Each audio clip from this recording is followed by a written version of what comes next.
کوئی مصیبت نازل نہیں ہوتی مگر اللہ کے حکم سے، اور جو شخص اللہ پر ایمان لاتا ہے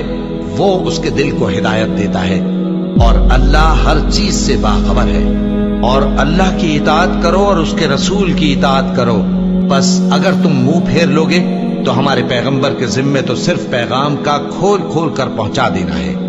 اللہ جو معبود برحق ہے، اس کے سوا کوئی عبادت کے لائق نہیں، تو مومنوں کو چاہیے کہ اللہ ہی پر بھروسہ رکھیں۔ مومنوں، تمہاری بیویوں اور اولاد میں سے بعض تمہارے دشمن بھی ہیں، سو ان سے بچتے رہو، اور اگر معاف کر دو اور درگزر کرو اور بخش دو تو اللہ بھی بخشنے والا ہے، مہربان ہے۔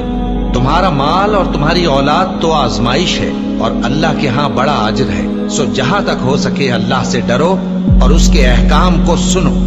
اور اس کے فرمانبردار رہو اور اس کی راہ میں خرچ کرو، یہ تمہارے حق میں بہتر ہے۔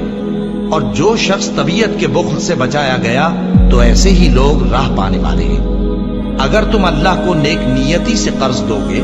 تو وہ تم کو اس کا کئی گنا دے گا اور تمہارے گناہ بھی معاف کر دے گا، اور اللہ قدر شناس ہے، بردبار ہے، پوشیدہ اور ظاہر کا جاننے والا ہے، غالب ہے، حکمت والا ہے۔